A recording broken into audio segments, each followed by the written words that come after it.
Estamos profundizando el día de hoy en la primera parte del Catecismo de la Iglesia Católica, que tiene como título la profesión de fe. La primera sesión, Creo, creemos. El segundo capítulo, Dios al encuentro del hombre. Nos vamos a adentrar en el número 50 del Catecismo. El capítulo primero, que profundizamos la semana pasada, tenía como título El hombre es capaz de Dios. Y en él se había hablado del deseo natural que existe en nosotros de Dios, esa capacidad que tenemos de conocer a Dios desde nuestra razón. Dios nos ha dado unas capacidades de conocerle, y ahora, después de este primer capítulo, el hombre es capaz de Dios, continuamos en el segundo capítulo diciendo que Dios viene al encuentro del hombre. Más allá de esa capacidad natural con la que Dios nos ha creado para conocerle a Él, más allá de eso, Dios ha salido a nuestro encuentro. Ese es prácticamente el tema de la revelación. El número 50 del Catecismo dice: mediante la razón natural, el hombre puede conocer a Dios con certeza a partir de sus obras. Pero existe otro orden de conocimiento que el hombre no puede de ningún modo alcanzar por sus propias fuerzas, el de la revelación divina. Por una decisión enteramente libre, Dios se revela y se da al hombre. Lo hace revelando su misterio, su designio benevolente que estableció desde la eternidad en Cristo en favor de todos los hombres. Revela plenamente su designio enviando a su Hijo amado, nuestro Señor Jesucristo, y al Espíritu Santo. Mediante la razón natural, el hombre puede conocer a Dios con certeza a partir de sus obras. Lo dijimos y lo profundizamos en nuestros programas anteriores. Incluso puede deducir algunas cualidades de su Creador: su infinitud, su grandeza, su bondad, porque Dios nos ha dado esa capacidad racional para poder deducir desde las criaturas la existencia del Creador. Pero, como nos dice este número 50, existe otro orden de conocimiento que el hombre no puede de ningún modo alcanzar por sus propias fuerzas. Y ese es el orden de la revelación divina. El Catecismo cita un decreto muy hermoso del Concilio Vaticano I, en el que se define esta distinción de cómo hay que diferenciar una religiosidad natural de una religiosidad revelada. La religiosidad natural es aquella de la que parte el hombre de su iniciativa de cómo acceder a Dios. Ha existido una religiosidad natural en todo lugar donde ha existido el hombre. El hombre imagina, el hombre inventa, el hombre deduce cuál puede ser su relación con Dios. Y también él mismo da origen a unos ritos, a unas modas, a unos caminos de comunión con Dios. Esa es la religiosidad natural que parte del hombre para intentar llegar a Dios. Pero existe también una religiosidad revelada. Es una religiosidad sobrenatural que no tiene nuestra iniciativa humana como punto de partida, sino que tiene en Dios el punto de partida. Por eso el texto del Catecismo dice: existe otro orden de conocimiento que el hombre no puede de ningún modo alcanzar por sus propias fuerzas, el de la revelación divina. El Catecismo continúa diciendo que por una decisión enteramente libre, Dios se revela y se da al hombre. Lo hace revelando su misterio, su designio benevolente que estableció desde la eternidad en Cristo en favor de todos los hombres. revela plenamente su designio enviando a su Hijo amado, nuestro Señor Jesucristo, y al Espíritu Santo. Por tanto, queridos amigos, pues hay dos órdenes de conocimiento que lógicamente no se excluyen el uno al otro, ¿no? Ni el conocimiento natural excluye el conocimiento sobrenatural, ni el conocimiento sobrenatural excluye el conocimiento natural. Son dos cosas que son complementarias. Una no excluye la otra, pero sin duda la segunda, la sobrenatural, la revelada, supera ampliamente la primera.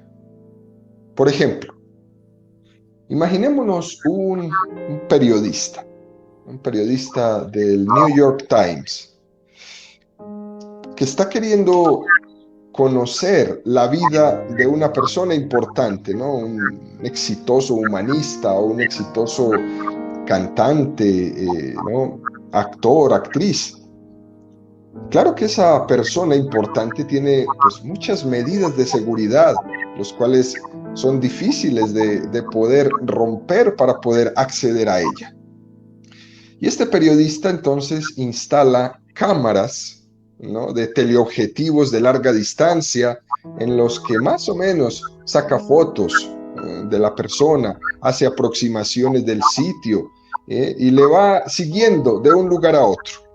Hace conjeturas, hace conclusiones. Si esta persona entra pues a un restaurante, tiene hambre. Si entra donde un abogado, a lo mejor tiene problemas, ¿no? Si entra, va haciendo todas esas conclusiones de los lugares donde lo va siguiendo y donde le va tomando fotos. Pero resulta que una noche, regresando a su casa, recibe una llamada por teléfono y la sorpresa es que le está llamando esta persona a la cual él ha estado siguiendo con la intención de conocer más de su vida.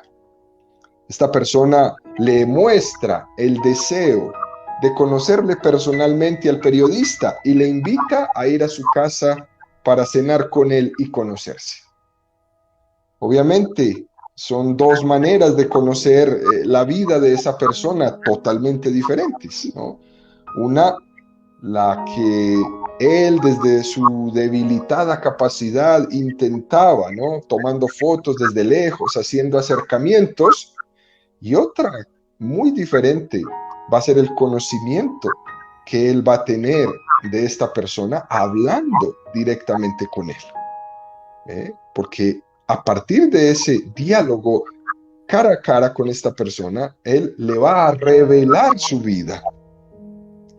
Este ejemplo, pues no se puede interpretar literalmente en la medida que aplicamos esto a Dios, pero nos sirve para decir que la revelación es una iniciativa de Dios, que Él es el que ha tomado el teléfono para llamarnos y hacer una cita con nosotros, que Él ha tomado por amor, que lo ha hecho por amor, y que nos va a dar esa capacidad de conocerle esencialmente. Una capacidad muy superior a la que nosotros teníamos desde nuestra religiosidad natural. Por eso dice el catecismo, y vuelvo y lo enfatizo, por una decisión enteramente libre se revela y se da al hombre. Una decisión enteramente libre significa que Dios no estaba obligado a revelarse, que nadie podía haber acusado a Dios de ser injusto por no revelarse al hombre, porque no es exigible a Dios que su intimidad la comparta con nosotros. Es una decisión enteramente libre, porque Él ha querido por su voluntad, por su bondad. Es una decisión libre de la voluntad de Dios, y eso en nosotros tiene que provocar una respuesta de gratitud.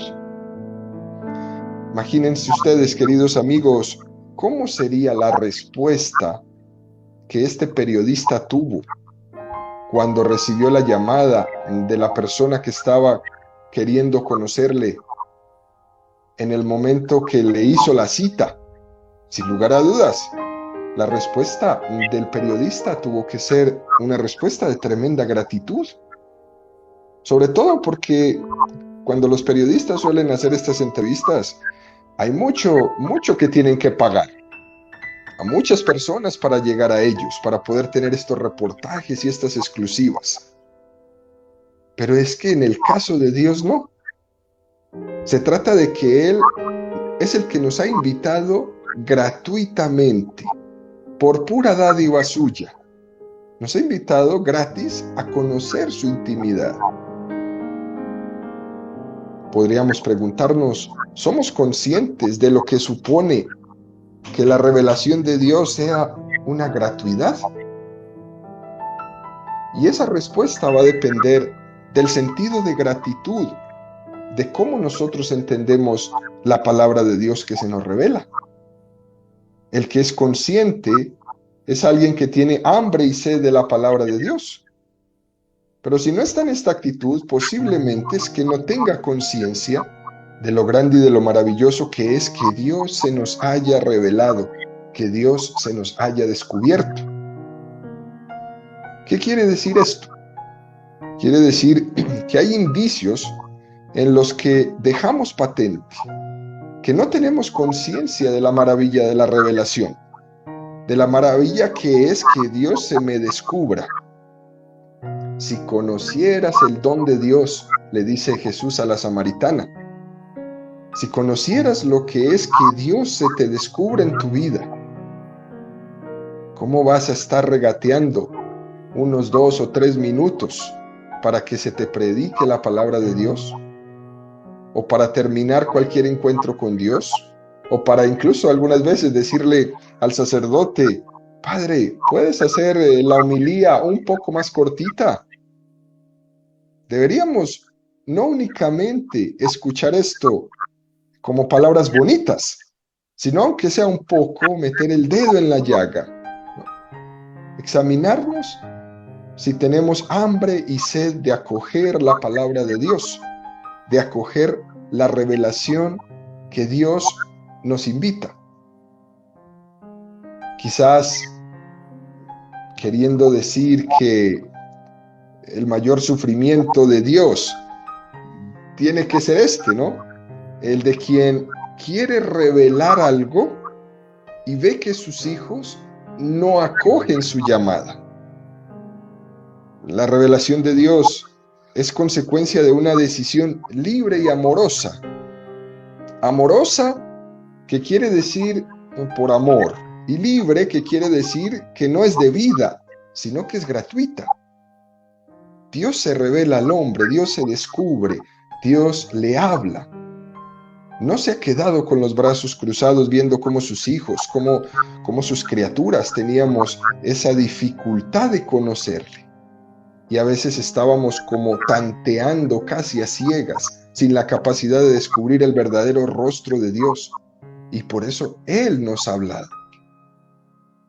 Pero nuestra cultura, nuestro momento, tiene muchas dificultades para aceptar esto.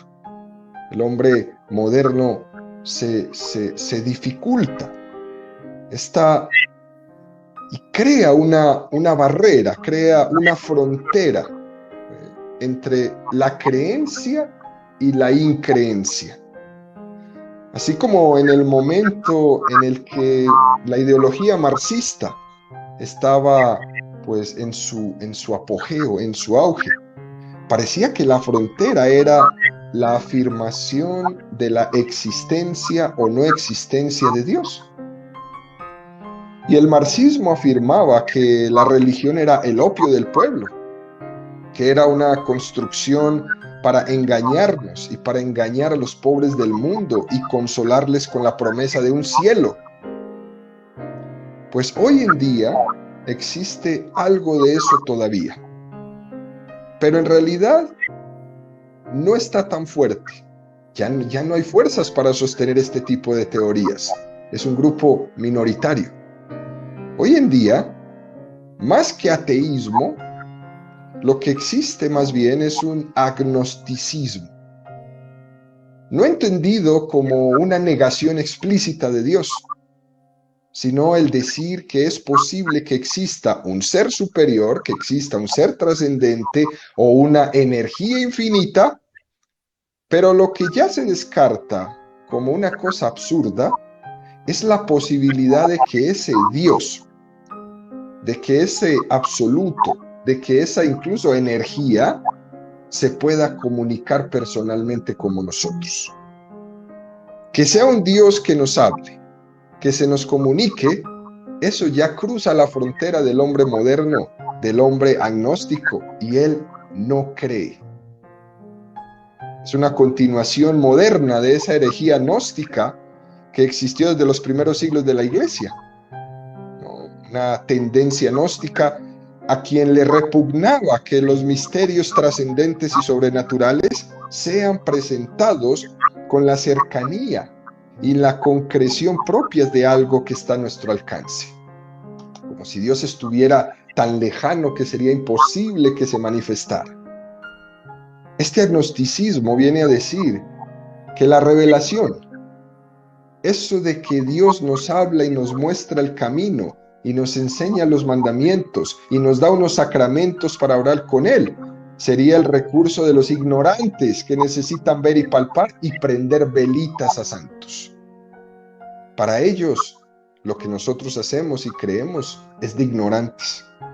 Y por eso se ridiculiza muchas veces nuestras maneras, nuestros cultos, nuestros ritos, porque piensan que somos incapaces de pensar, porque piensan que somos incapaces de abstraer, y entonces por eso necesitamos prender velitas. Fue un famoso teólogo de nombre Rudolf Bultmann quien dijo erróneamente que lo divino no puede acontecer en este mundo tan tosco, tan inmediato, que se puede ver y palpar. De manera que lo divino no puede acontecer de un modo humano. Él decía erróneamente que Dios no puede actuar o manifestarse sensiblemente en el espacio y en el tiempo.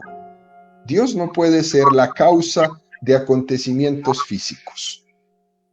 Toda esta especie de gnosticismo y agnosticismo, que es una mezcla muy curiosa, conduce a una especie de filosofía del no acontecimiento, a una teoría en la que se niega la posibilidad de que Dios intervenga en el mundo, a que Dios nos hable, a que Dios se encarne, a que Dios haga milagros. Hay una oposición a eso. Desde el presupuesto de que Dios no puede manifestarse en la historia, pues nos permitimos muy sencillamente hacer una crítica a estas teorías. Porque se parte de la mentalidad racionalista de aquí, que alarda que eso es un pensamiento más filosófico, más puro, más desarrollado de la trascendencia. Pero preguntamos, ¿ustedes le van a decir a Dios lo que puede o no puede hacer? ¿El hombre moderno le va a poner a Dios los límites de lo que puede hacer o no hacer? ¿Es que ustedes le van a impedir a Dios ser Dios? Es curioso que se acusa hoy día a la religión de que está constriñendo la divinidad en un mensaje revelado. Y se pretende, según sus esquemas ideológicos racionalistas, decir lo que Dios puede o no puede hacer. ¿Es que usted pretende limitar la libertad de Dios? ¿Porque usted lo diga? ¿Porque le parezca que esas cosas son de gentes ignorantes? Lo que sucede es que a veces no le dejamos a Dios ser Dios. Además de tener cierta dificultad de comprender la dinámica del amor, porque el amor tiende a comunicarse, el amor tiende a darse. Para entender por qué Dios se ha revelado, por qué Dios nos ha hablado, pues igual hay que ser un poco papá o mamá, hay que ser un poco madre para entender y un poco padre para poder saber que podemos acoger a nuestros hijos aunque estén en el camino de la perdición. Los padres no se van a quedar con los brazos cruzados cuando ven a sus hijos en problemas. Ellos van a ir en su búsqueda. Por eso a veces no comprendemos a Dios y no comprendemos la revelación porque no tenemos corazón de padre o de madre. Por lo tanto, no solo Dios es libre para poder revelarse, no solo es una potestad suya, sino que además es que es perfectamente coherente con la imagen de Dios amor que la revelación nos ha enseñado. Nos podemos preguntar, queridos amigos, ¿hay algo más comunicativo que el amor? Ese rechazo a la revelación, a la posibilidad de que Dios se revela, en el fondo esconde una resistencia del hombre al amor de Dios. Es la desconfianza hacia lo que Dios quiere decirnos, hacia los caminos que nos quiere trazar, los cuales, cuando yo lo rechazo, lo que le estoy diciendo es yo no los quiero seguir. El rechazo a la revelación, a que Dios nos hable, a que Dios se manifieste en nuestra vida y en el mundo, esconde la sospecha de que Dios viene como a robar nuestra autonomía, a impedir nuestra felicidad, ¿no? Y entonces el hombre decide por no fiarse de Dios. Lo que afirmamos es que la libre decisión de Dios de revelarse es consecuencia de su amor, de un amor apasionado que le lleva a implicarse en nuestra historia. Alguna poesía o algún himno litúrgico del tiempo de Navidad dice que el amor no soporta el silencio, que el amor es comunicativo. Siempre es necesario que alguien tome la iniciativa, y la iniciativa fue, en este caso, de parte de Dios. Como nos dice San Juan, en el capítulo 15, versículo 16, no sois vosotros los que me habéis elegido a mí, sino que soy yo quien os he elegido a vosotros. En resumen, que la revelación es posible porque Dios es libre y es infinitamente misericordioso. Esta divina misericordia, expresada en el corazón de Cristo, sobre todo consiste en que Dios se revela a nosotros por amor. Por eso el domingo de la Divina Misericordia, segundo domingo de Pascua, que se conoce como Domingo in Albis, es el domingo en el que se proclama el Evangelio de Tomás, donde dice: mira mis llagas, mira las llagas de mi mano, mira mi costado abierto, y no seas incrédulo sino creyente. Este domingo de la Divina Misericordia es el domingo en el que se subraya la revelación de Dios. Dios se descubre a los incrédulos, se descubre a los que no terminan de abrirse al amor de Dios. Dios viene de lo alto, su resurrección. La resurrección de Cristo es exactamente lo que el hombre necesitaba para saciar su deseo de plenitud, su deseo de felicidad, su deseo de eternidad. Otra dificultad que tenemos los hombres modernos es el hecho de que existen concepciones que cuestionan cómo Dios va a hablarle a un pueblo en concreto. ¿Por qué el pueblo de Israel en concreto? Y escuchamos esta pregunta constantemente, ¿no? ¿Y por qué Dios se revela a un pueblo y no a todos? ¿No? Eso no es igualitario. Incluso se escucha la expresión: eso es discriminatorio de parte de Dios. ¿Por qué tenemos que creer nosotros que Dios se le reveló al pueblo de Israel y no se le reveló a los norteamericanos? Y entonces empezamos con una especie de dogma igualitarista. Cuando Dios elige un camino de revelación, es porque Él lo quiso. Pues está eligiendo un camino concreto en el que a unos les toma como instrumentos para llevar el mensaje a los otros. Si Dios se encarna, en algún sitio se tendrá que encarnar.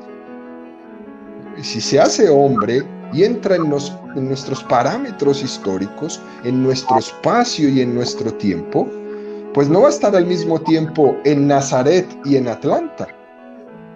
Hay que entender que Dios, cuando entra en nuestra historia, lógicamente también está limitando al tiempo y al espacio. Pero Él no discrimina con esto al resto de los pueblos, sino que Él elige a Israel para ser un pueblo desde el que su revelación se abra a todo el mundo. Y precisamente uno de los pecados grandes de Israel es que, denunciado por los profetas, y en definitiva también denunciado por Jesús, es el pretender de apropiarse de esa revelación, olvidando que somos instrumentos de Dios para todo el mundo. Nos queremos, o quiere Israel, quedarse solamente la revelación para ellos. Hay que recordar lo que Jesús responde cuando le decían: nosotros somos hijos de Abraham. Y Jesús les dice: Dios podría hacer hijos de Abraham de estas piedras. Con lo cual, seamos humildes y considerémonos no propietarios del mensaje, sino portadores del mensaje de Dios a todo el mundo. Nos acusan de creer en la revelación, de creer en que Dios nos ha hablado y que los cristianos y los judíos somos el pueblo de la revelación de Dios. Creer tal cosa te lleva, según ellos, a la intolerancia, porque entonces tú crees que posees la verdad. Y como la verdad la posees tú, entonces todos los demás están equivocados. Y estas falsas interpretaciones, pues es lo que crea muchas veces unos enormes conflictos entre los hombres. No es verdad que la creencia en la revelación sea fuente de los conflictos. No es verdad que la creencia en la revelación de Dios sea la fuente de las intolerancias. Nosotros no creemos que poseemos la verdad. Más bien, lo que pensamos es que es la verdad, es Dios el que nos posee a nosotros. Y nos tomará como instrumentos suyos para llevar su salvación a todo el mundo, para ir a predicar el evangelio, para bautizar, para proclamar la palabra de Dios.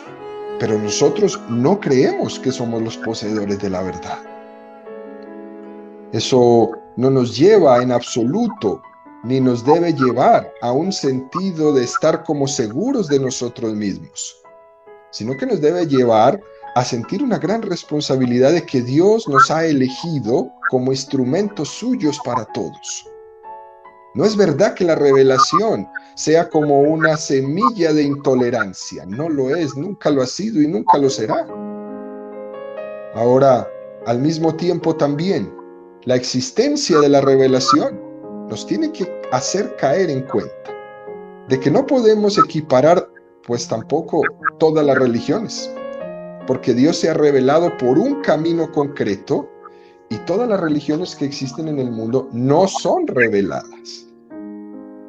Porque Dios se ha revelado en Jesucristo. Y Jesucristo es la única revelación de Dios. Y eso no supone despreciar a nada o a nadie, pero supone distinguir claramente. Dios se ha revelado y lo hace revelando su misterio, su designio benevolente que estableció desde la eternidad en Cristo en favor de nosotros los hombres. El revelar el misterio, esta palabra misterio, se suele a veces referir en las películas de miedo, ¿no? O a los ocultismos. Y lógicamente esta palabra no va por ahí. Misterio en el sentido teológico designa lo que rebasa al hombre en su capacidad de conocimiento. De alguna manera es algo que el hombre le atrae, pero al mismo tiempo le supera. Considerar algo como un misterio significa, por una parte, reconocer la gran atracción y la necesidad que tengo de ello, pero por otra parte es renunciar a disponer de ello, porque eso sería pues una expectativa indebida. No se puede meter algo que es misterioso, que me supera infinitamente, no puedo yo pretender meterlo en una jaula y tenerlo controlado. Sería hasta un pecado por parte del hombre pretender controlar un misterio pues que me supera. ante un misterio, uno siempre tiene que ser humilde. El misterio es algo grandioso que me atrae, que me fascina, que soy consciente que vivo de ello, pero que por otra parte no puedo controlar.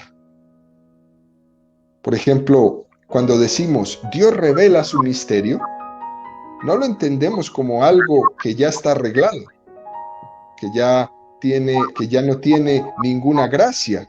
Y eso no era como cuando hay un acertijo, que en cuanto dan el resultado del acertijo, ya deja de tener un misterio, porque ya te han explicado el mecanismo y ya se acabó el misterio. En Dios no es así.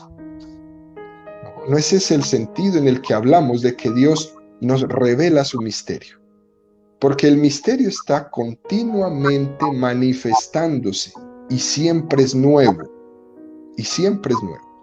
No es un jeroglífico egipcio, sino una novedad.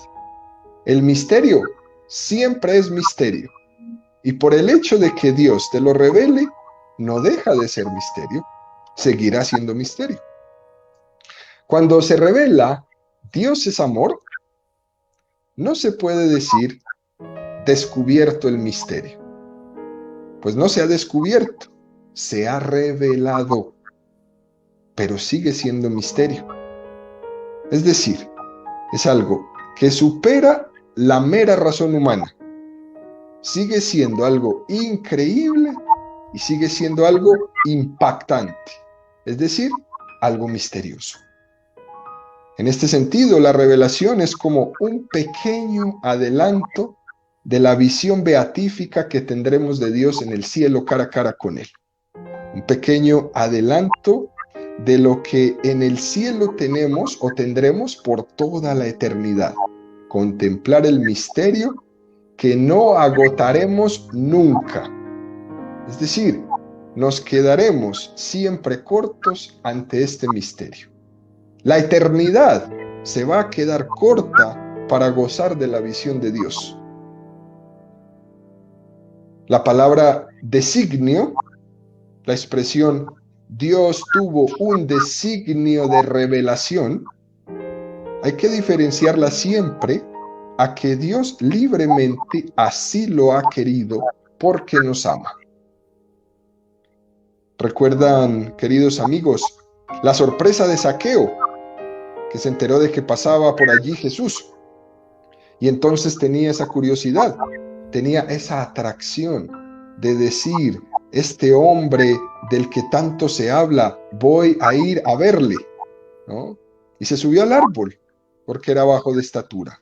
Y la gran sorpresa de Zaqueo es que estaba curioseando a ver quién era ese Jesús. Y de repente, cuando Jesús pasa por allí, levanta sus ojos y le dice, oye Zaqueo, baja de ahí, porque tengo que hospedarme en tu casa. Pero, ¿cómo me conoce? Dice Zaqueo. ¿Cómo sabe mi nombre? La gran sorpresa de Zaqueo es que se pensaba que él era el que estaba buscando a Jesús, y era Jesús el que lo estaba buscando a él. Esta es la revelación. No hablamos de conceptos abstractos. La revelación es que Dios te conoce a ti y te habla. Te conoce a ti y te habla. Pero si este hombre me conoce y además dice que quiere venir a mi casa, dice Zaqueo, y entonces Dios viene a tu casa, entra en tu casa y cena contigo. Esa es la revelación. Termina este número 50 del Catecismo diciendo, revela plenamente su designio enviando a su Hijo amado, nuestro Señor Jesucristo, y al Espíritu Santo. Recordemos, queridos amigos, la parábola del Evangelio del dueño de la viña, pues que va a cobrar la renta de la viña y manda a un enviado y no le hacen caso, manda a otro enviado y le apalean, manda a otro hasta que dice, mandaré a mi propio hijo, a él sí le escucharán. Y entonces ellos ven que ha enviado a su hijo, al heredero, y piensan en matarle para quedarse con la viña. Es decir, la revelación al final es: te envío mi Hijo para que Él te hable. Ya no te voy a hablar a través de intermediarios.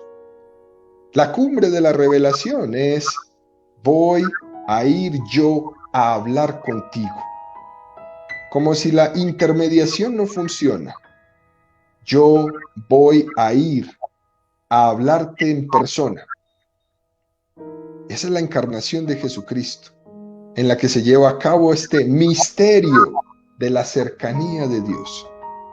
Jesucristo es el revelador del Padre, y al mismo tiempo también el Espíritu Santo es el revelador del Padre y de Jesucristo. En ese misterio de la Santísima Trinidad, cuando veamos a Jesucristo, en Él vemos al Padre. Dice el Evangelio de San Juan: nadie ha visto al Padre, pero quien ha visto al Hijo, ha visto al Padre.